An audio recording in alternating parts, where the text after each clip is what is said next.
sina maana kwamba Tundu Lissu hajakosea, Gwajima hajakosea. Naomba unielewe, siku kujadili makosa yao, niko kujadili njia bora ya kudili na ikiwa wamekosea, tungedili nao vipi. Jambo la pili ya ube ya kichoendelea dhidi ya Gwajima na Tundu Lissu mahakamani leo ni kwamba wingi wa maarifa ambao tulitakiwa kuwa nayo katika siku hizi za mwisho ungetusaidia sana kuhangaika na nia ya kinachoweza kuwa kosa kama ni kosa. Jambo analodili nalo mhusika, inawezekana yeye ana nia mbaya, kapitia pabovu. Inawezekana mhusika kapitia eneo ambalo anajua anaweza kaeleweka zaidi na wananchi, lakini mwenyewe ana nia mbaya.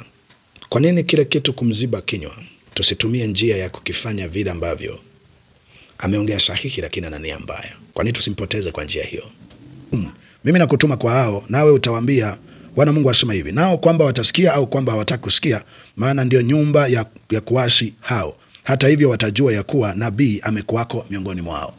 Kwa hiyo si lazima wasikie, sio lazima wafuate, lakini walau wanaweza wakaja kusema tumewahi kuwa na nabii. Wakati mwingine kuwa nabii wa Mungu kabisa ni uwezo wa kutogeuka kulingana na changamoto utakayoikuta, uwezo wa kutogeuka kulingana na ushawishi utakayokuta, uwezo wa kutokugeuka kulingana na hatari utakayoikuta. Sasa nirudi kwenye sheria. Kimsingi natamani mambo haya yawe ndani yake yana dua, yana maombi sana ndani yake, yana maombi sana sana ya kwamba siku moja hiki ninachokisema, ninachokirudia mara 10 kije kiwe ndio uelekeo wa nchi, uelekeo wa watu. Kwa maana ukikaa kinawezekana kwenye sheria, makusudi ya kutungwa, kuwekwa, kuwepo kwa sheria aliyeanza ni Mungu, lakini aiweka kwa kusudi gani? Kumbukumbu la Torati sura 4 mstari wa 5 wa 6. Sema, angalieni nimewafundisha amri na hukumu vile vile kama Bwana Mungu wangu alivyoniamuru, ili mzitende katika nchi mwingiayo ili kuimiliki.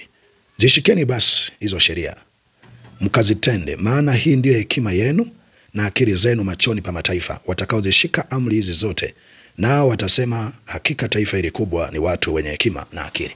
Kazi ya sheria ni ili watu wakuone ni mwenye akili na hekima. Lakini sidhani kama sisi ndicho tunachohangaikia. Sisi sheria ni kama tunazitumia kukomoana, kupambaniana, kubishaniana. Hapana. Mimi nadhani tuna tafsiri mbaya sana kuhusiana na maarifa. Updates za mbinguni, miongoni mwa yaliyomo moyoni mwa Mungu leo. Kwa hata wa death row wana haki ya kuabudu. Wote wanakataliwa, wote.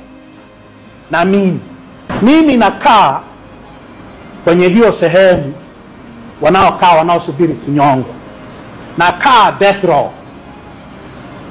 Na nikitoka kwenda kuonana na mawakili wangu au kwenda kuonana na ndugu zangu, nafuatana na askari wawili muda wote, kama inavyotakiwa kwa waliohukumiwa kifo, kama walivyo ambao wapo under constant surveillance. Sheria inasema by day and by night.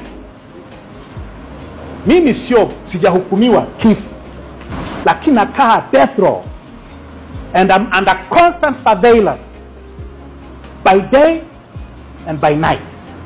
Ukiwa death row, mheshimiwa, kama ambavyo nimekuwa, kilichoendelea dhidi ya kesi ya Tundu Lissu Jumatatu ya leo na kilichoendelea dhidi ya kanisa la Ufufuo na Uzima la Askofu Gwajima, mambo haya mawili ambayo Biblia ilishauri ama iliyatazama, vitabu vya Mungu vilishauri ama viliyatazama, tukiyakataa, tujue tutakuwa na jamii yenye kuchukiana zaidi, jamii yenye faraka zaidi, jamii yenye mizozo zaidi, jamii yenye kuviziana, jamii yenye kuchukiana, jamii ambayo kamwe, never forever, tusitegemee wakiumia wachache wengine watatulia.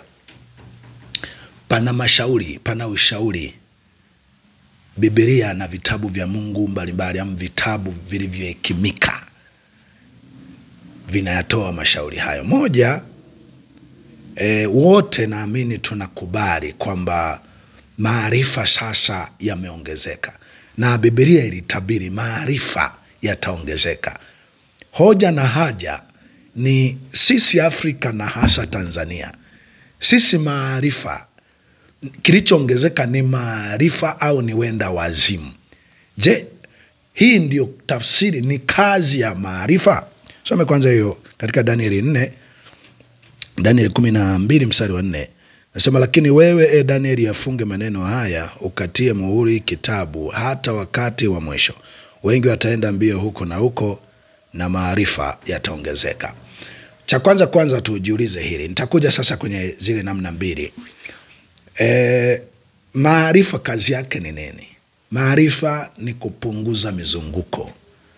Maarifa ni kupunguza nguvu, kwamba inatumika nguvu kidogo, matokeo makubwa. Inafanyika kazi kidogo, matokeo makubwa. Maarifa kazi yake ni kuongezea marafiki. Maarifa kazi yake ni kuongezea sifa, kusifiwa, kupendwa. Ni kuongezea idadi ya watakao kusifia, watakao kupenda.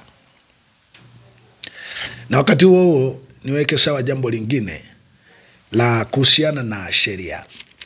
Nadhani mtu wa kwanza kutoa sheria ili watu waende kwa utaratibu na sheria ni Mungu. Lakini hakuweka sheria kama kitu cha kupambania, kitu cha kukomoana, kitu cha kubishania, kitu cha kuviziana.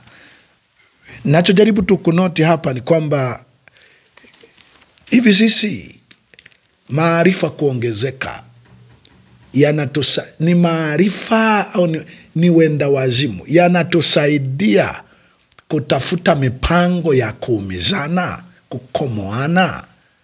Mbona pana namna rahisi za kutatua mambo haya?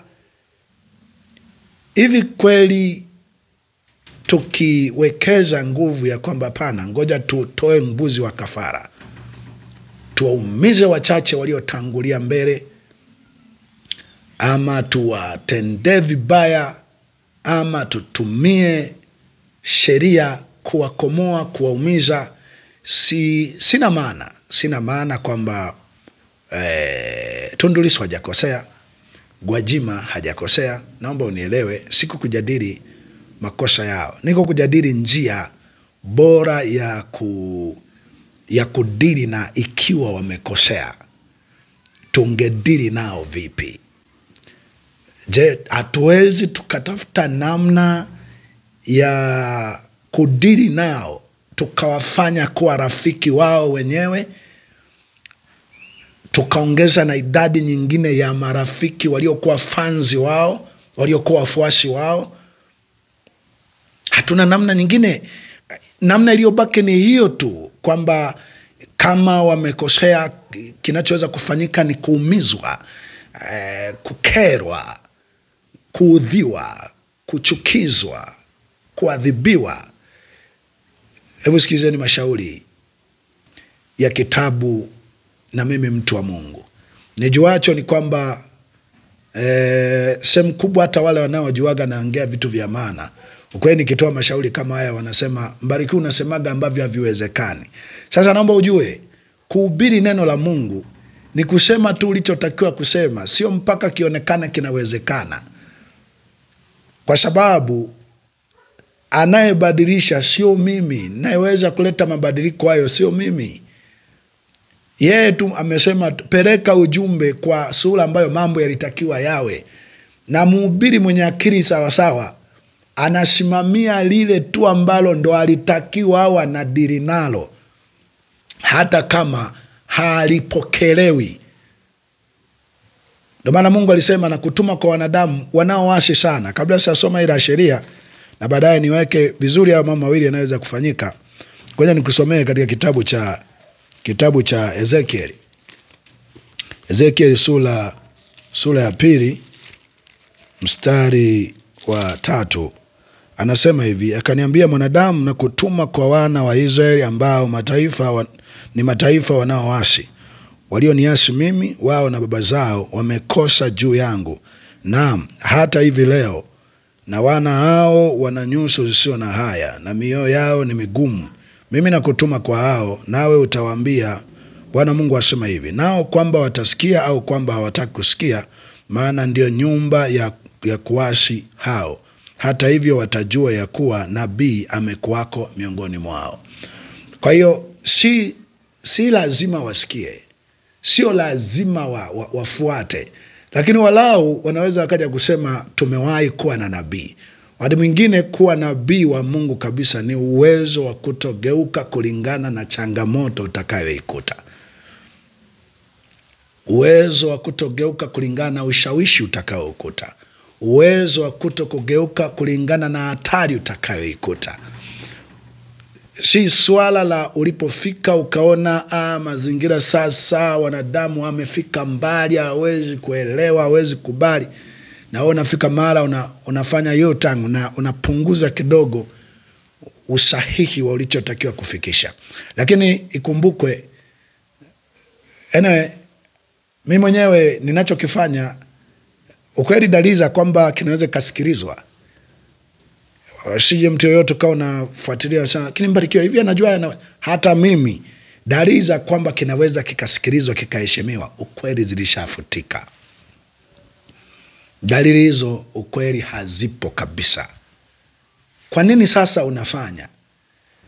Natimiza unabii wangu ambao Mungu angetaka ni utimize nikiwa duniani. Je, kuna kitu kitafanyika kupitia maisha ya Mbarikiwa Mungu anaweza akamwamini kulingana na hicho anachokifanya? Nijuacho nikiwa mwaminifu kwa dogo, Mungu anaweza akaniamini kwa kubwa. Lakini ingawa anachosema kwamba hata kama atakuja kuniamini wakati wowote, atakuja kuniamini wakati amenipruni, ameniumiza sana. Kwa hiyo sasa ni kama hata mimi mwenyewe nishakufa moyo wa kwamba kuna nguvu yoyote inaweza kaja kutokea huko mbele na ikawa na maana kwa hii jamii. Kwa sasa itakuja kutokea, amen. Haitakuja kutokea, na baki na msimamo na mtazamo huu ya kwamba nitasimamia wito wa nabii ama mtu wa Mungu ulivyopaswa kuwa. Sasa nirudi kwenye sheria. Kimsingi natamani mambo haya yawe ndani yake, yana dua, yana maombi sana ndani yake, yana maombi sana sana ya kwamba siku moja hiki ninachokisema, ninachokirudia mara 10 kije kiwe ndio uelekeo wa nchi, uelekeo wa watu. Na ni kama kitabadili 100% ya taratibu, sheria, matumizi ya sheria, matumizi ya mahakama, gereza, polisi, mamlaka mbalimbali. Yani ni kama kitafuta kila kitu. Ndio maana ukikaa kinawezekana. Mungu ametuma nifikishe hivyo. Yeye pia ni wazi anaweza akafanya.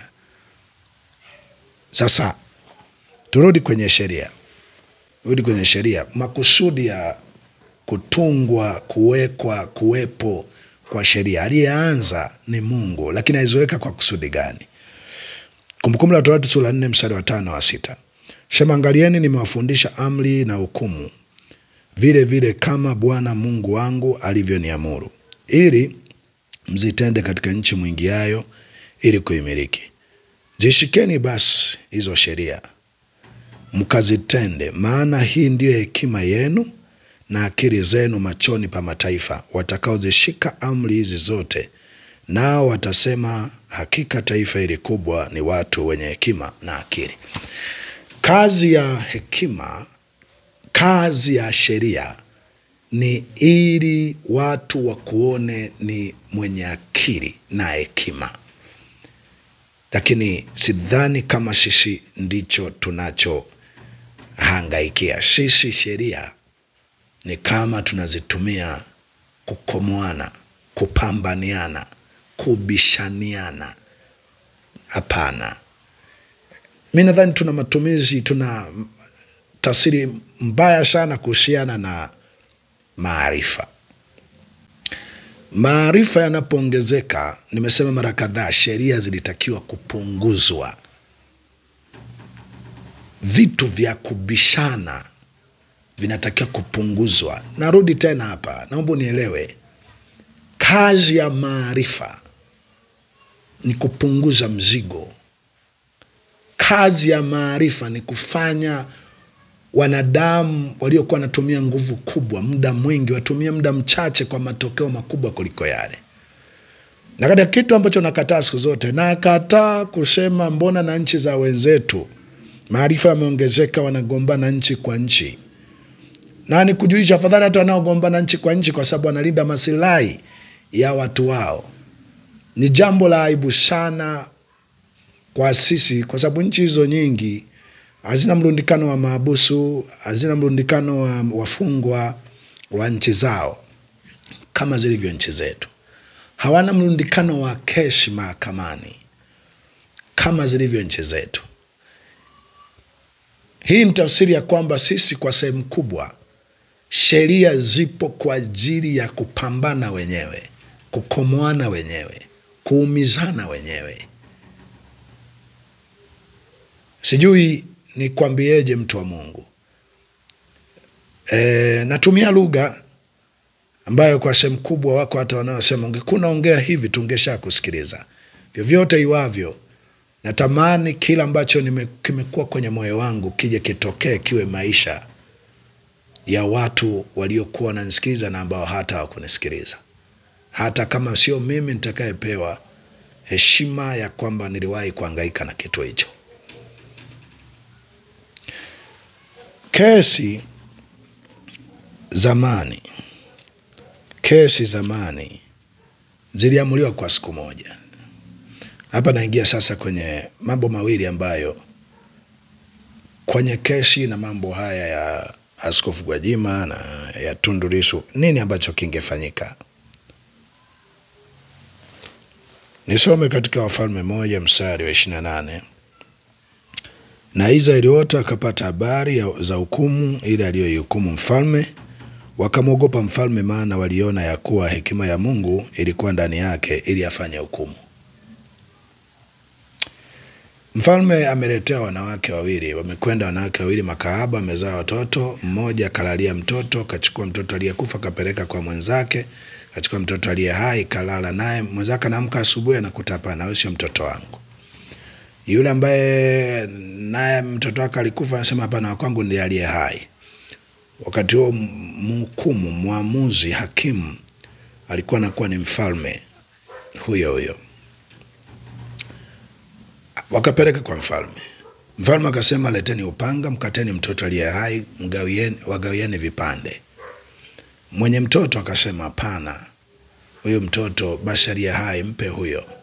Yule ambaye mtoto sio wake akasema hapana, akatwe wote tukose. Mfalme pale pale akatoa maamuzi kwamba mtoto huyo hebu mpeni huyo ambaye amemwonea huruma. Ndipo watu wote waliposikia hukumu ya aina ile wakamheshimu mfalme, wakamwogopa mfalme. Hekima, maarifa vinatakiwa vikuongezee kupendwa, kuheshimika. Lakini unaweza ukapendwa sana ikiwa haujampitisha kwanza mtu kwenye tanuru. Vyovyote ilivyo, naamini kabisa wazungu wanasema mambo ndo yako hivyo, kesi inatakiwa ziwe hivyo. Nataka niwaambie vyovyote ilivyo, hata kama itokee kuja kutoa haki, pengine Tundu Lissu asifungwe, sidhani kama mfumo wa sheria unaweza ukampa moyo wa kupenda hakimu, wanasheria wa serikali. Yani hakimu anaweza asifanye upendeleo, lakini the way kitu kilivyo kwenda mpaka hiyo haki na kuja kutokea, mimi nakataa kabisa haki iliyotanguliwa na maumivu makubwa. Nisemacho, maarifa kuongezeka kwa sisi Afrika yangeongezeka kwa kupunguza mafarakano, yatuongezee kupendana, yatuongezee kuelewana, yatuongezee kujenga sifa ya mtu yoyote naye kuona asikie kukusifu. Iki sisi kwetu kichongezeka ni nitumie lugha gani? Sijui. Sababu sasa vingi ni kama tunachomekewa tuna wazungu kwamba utaratibu ni huo. Tusiangalie kwenye nchi zao, kweli wana mlundikano wa kesi mahakamani za wenyewe kwa wenyewe. Wametutungia sheria za aina hiyo, wametuwekea international law, wametuwekea, kuna msikia Tundu Lissu anasema Mandela what wenyewe wana mrundikano wa watu wao. Wenyewe wamefanya nini? Kwa nini kwa sehemu kubwa wao wenyewe wanaelewana kama ni vita mara nyingi ni vya nchi na nchi?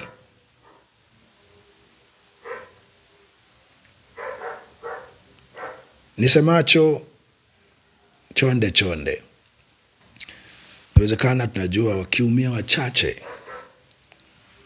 Wakiumia walio mbele. Wakiumia public figure. Huko kwingine hawatakuwa na hatua na movement yoyote. Niwajulishe, maumivu huibua wanaharakati zaidi. Maumivu huibua umachachari ambao hata mtu hakuwa nao. Hiyo ni njia ya kwanza ambayo mimi nisemacho, mimi nionacho, tukisema maarifa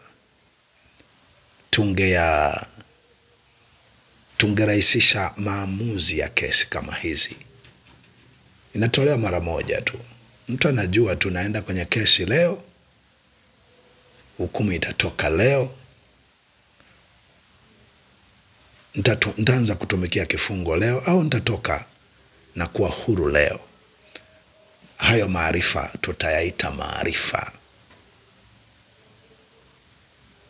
Sara tu ni kwamba hata magereza tutakuweka kufanane na haki za kibinadamu.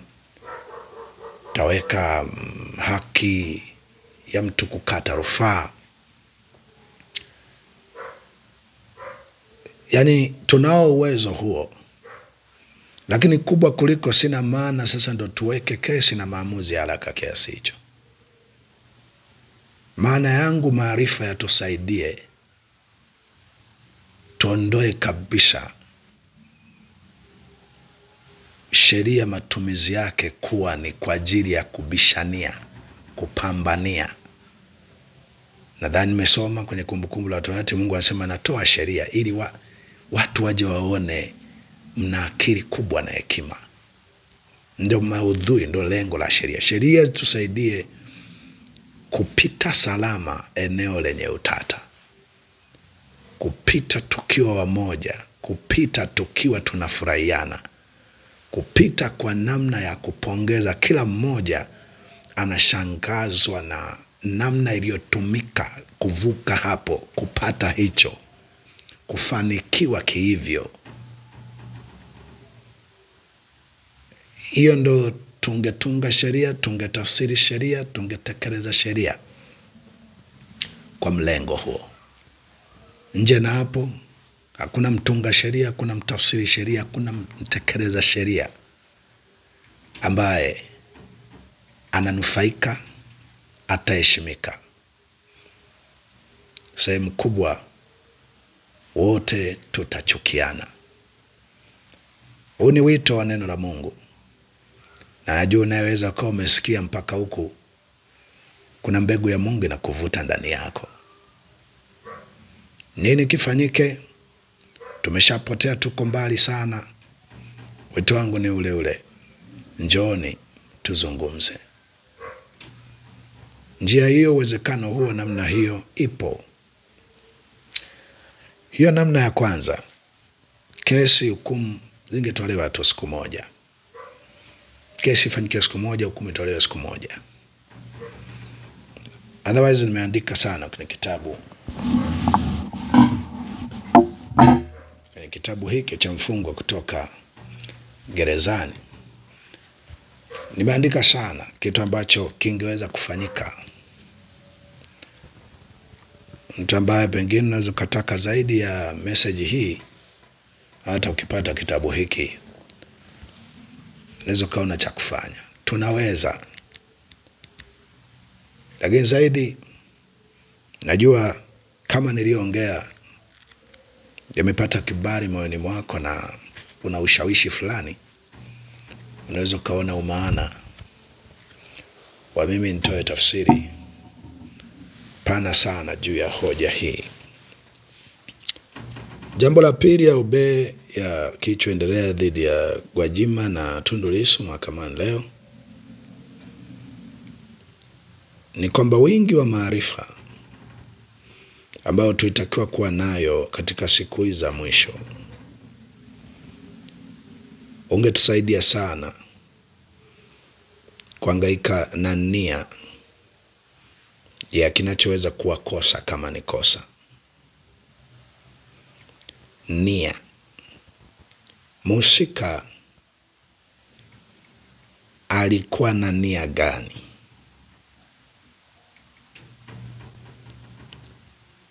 Jambo analodili nalo mhusika, inawezekana yeye ana nia mbaya, kapitia pabovu.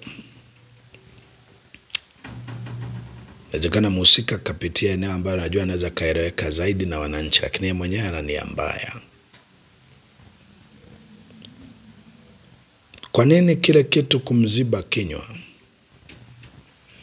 Tusitumie njia ya kukifanya vile ambavyo ameongea sahihi lakini ana nia mbaya. Kwa nini tusimpoteze kwa njia hiyo? Narudia tena. Inawezekana mhusika amesema jambo zuri lakini ana nia mbaya. Njia ya kutatua, kusolve mambo ili tuonyeshe tuko kwenye dunia iliyotabiriwa kwamba maarifa yataongezeka. Kwa nini sisi maarifa yasitusaidie yule mtu? Tunamjibu kwa kuondoa ile kero. Tunaondoa ile kero aliyoilalamikia, aliyojua atapatia ujiko, kuliko kupambana naye, kumnyorosha yeye, kumtesa yeye, kumkomoa yeye, pengine na hata walio pamoja naye. Tutaweza kweli? Tutaweza kuiziba chuki kwenye jamii kwa kukomoa zaidi wenye nia mbaya, ila wanaosema mambo pengine sahihi? Inawezekana mtu huyo ana nia mbaya na lengo lingine, ila anayosema inawezekana wote tunakubali ni sahihi. Mfano mambo ya Gwajima, wengi mnasema kukemea mauaji, kukemea utekaji, wote hatutaki mambo haya yaendelee. Lakini amekemea akiwa wapi? Amekemea akiwa na nia gani? Pengine hiyo ndio tunahangaika nayo. Sasa mimi naleta mtazamo wa kimungu kwamba njia kutatua jambo hilo ni njia kumzima kinywa mtu huyo, ni kushughulika na alicholalamikia, alichojua kwamba kitampatia umaarufu. Hicho ndio kinaweza kumpoteza kabisa. Tukitumia maarifa hivyo, tutakuwa na tafsiri sahihi kabisa kwamba ni siku za mwisho, maarifa yameongezeka na tunayatumia vizuri. Asanteni kwa kunisikiliza. Naamini kunako wakati na neema na rehema na makusudi ya Mungu, naweza mkaja kuona ni yasemayo itakiwa ulimwengu uelekee huko. Lakini kama sivyo, nimetimiza wajibu wa utumishi na unabii kwa Mungu. Hii ni sauti ya mtu aliyetoka kumhifadhi Sifa, na ni yule aliyetoka gerezani. Anasema, itengenezeni njia ya Bwana, yanyosheni mapito yake. Heri mtu atakayeteswa, atakayefungwa, atakayeuawa, ama afae katika Bwana tangu sasa, pate kupumzika mara baada ya taabu yake.